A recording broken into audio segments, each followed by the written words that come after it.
Hello, and welcome back to my ARC review series for a certain scientific railgun. Now, almost it's magical there. So, after a little bit of debating with myself, I decided just to give Big Spider its own video, because there is some interesting stuff in this arc to talk about that does actually lead into some events of future arcs, because this is chronologically, in the anime, this is Skill Out's first mention, and there is some stuff here. And the one thing in this arc does lead into the next arc, so I do think it is worth talking about. And it is the first filler arc in the entire series.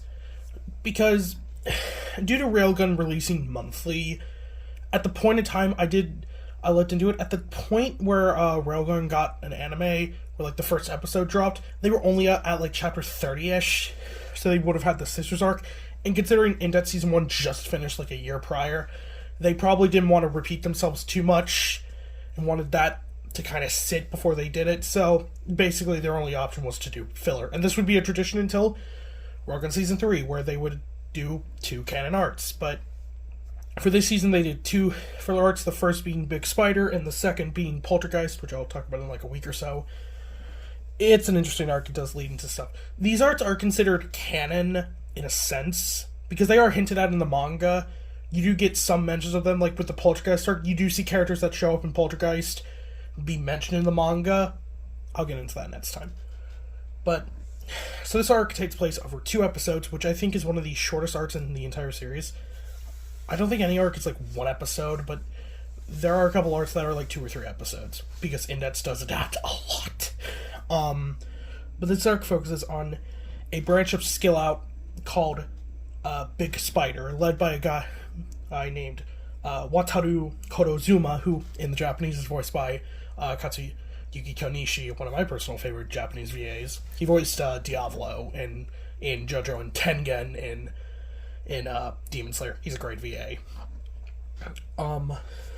So this arc focuses on him and his relationship with a member of Judgment, Konori, who is the chief of branch leader for the branch that Ueharu works at. And interestingly, I didn't know this, Kuroko doesn't actually work at the 177th branch.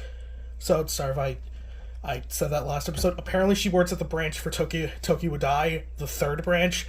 But the anime switched this because I think it makes more sense, because her and Ueharu are partners, and she also works with Konori a lot. And in the manga, I have read the manga at this point, they work together, so it's just weird they don't work at the same branch. But kind of a big theme of this arc is inadequacy, Not only with, level zeros, but with just general, because of Academy City, constantly it's striving for more advances in Esper technology and Espers and just general. You will have a bunch of people who, especially level zeros, who just feel inadequate, and Kurozuma kind of says this when he meets Misaka. He's like, for us level zeros, using our ability is like touching the sky, but the sky is infinitely far away. And this also goes into a lot of the last arc with someone like Saten, who felt very inadequate because she had an ability, but she couldn't use it for shit because she's a level 0. So it's just that general feel of inadequacy that why Skill Out exists.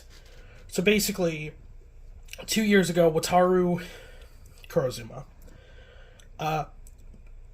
made a group in Skill Out known as Big Spider, and basically, while his values were definitely this is still Skill Out, we want to fight against Espers, but at the same time, it was less so fighting against them, and more so just we want to prove that, Esper abilities, you don't need them. It's if you want to help someone, if you want to make a difference, you don't need an Esper ability for that.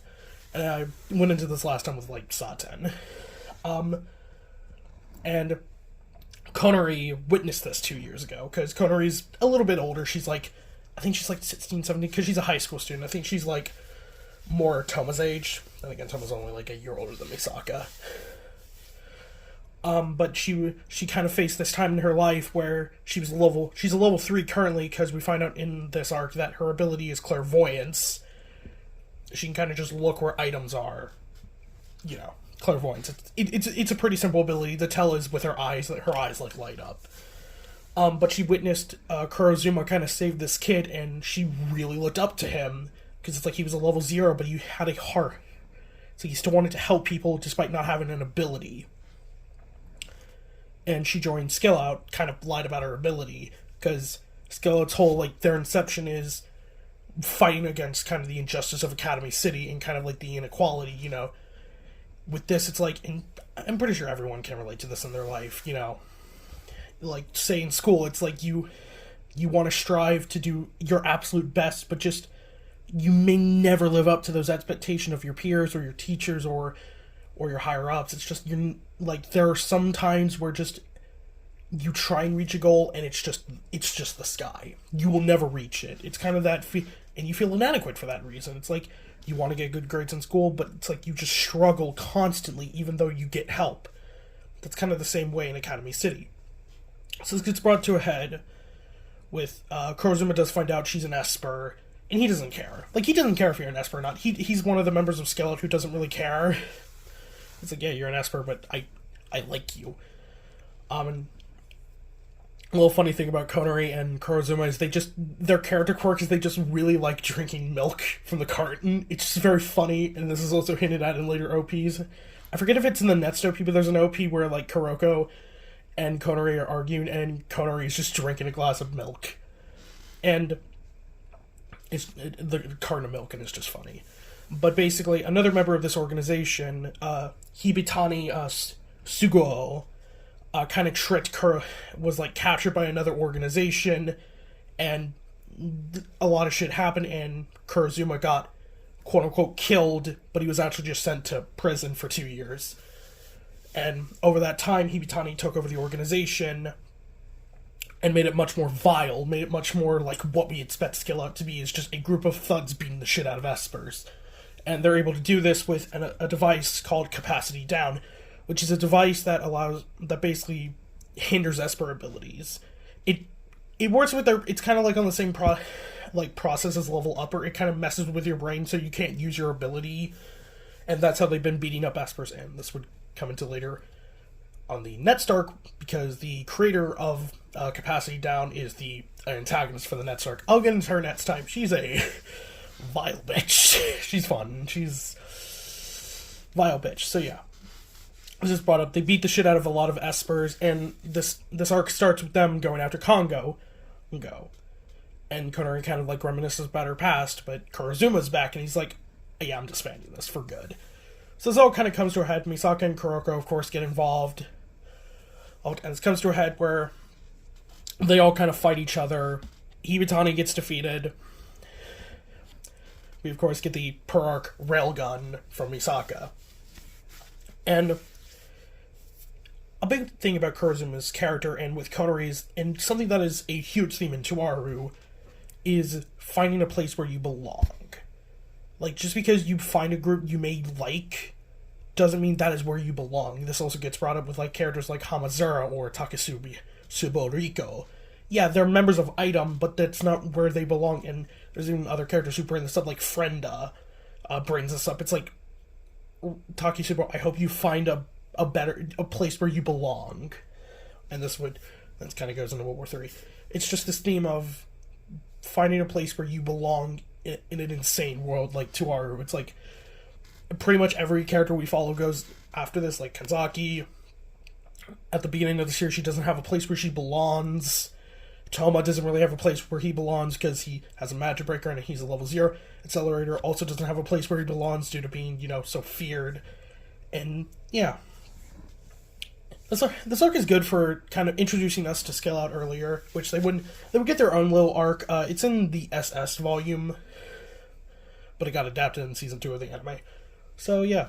That's pretty much all I want to mention. It's a nice little arc because Konori is a very minor character, so we don't get much with her.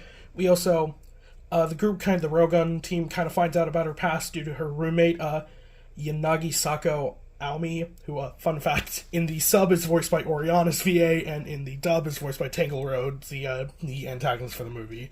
So she shares her VA with other characters because she's so minor. And she apparently does work at the 177th branch, because she does show up and she is a member of Judgment. I just never knew what branch she was. She's part of the same branch as Konori, which makes sense. But yeah, I like Kurozuma a lot. He's a fun character. Sad he's never acknowledged as canon. This arc is canon only because I think it leads into Poltergeist, so it's technically canon through that way. But yeah, this will probably be the shortest video I do, just because this arc, well, it just has some good themes. It's not that much. So, yeah, I think that's all I wanted to mention. Also, this arc is kind of has a, it's one of those arcs that doesn't have a strict timeline because it takes place like 2 days. But considering where Poltergeist takes place and where like the last arc ended off, it probably takes place in late July. So maybe like around the same time as the Indets arc. So maybe like when, actually, yeah, I don't know. It kind of just there's no place on the timeline for this. There's a couple arts like that, not a lot of Indets, but a lot of the like side arts that aren't that important. Kind of like all both of Accelerator's arcs, we have no idea when like they take place exactly. Kakene's arc, we don't know. Astro Buddy, which I read Astro Buddy yesterday. That video is gonna be interesting when I get to it. And Mental Out, of course. They all take place kind of dubiously times. So yeah, if you like this video, like, comment, and subscribe, and do all that stuff. Sorry if my voice sounds very strained in this video. I don't know. I've been kind of sick, so my voice has kind of suffered. But yeah, if you like this video, do all that YouTube stuff. This will be Neo.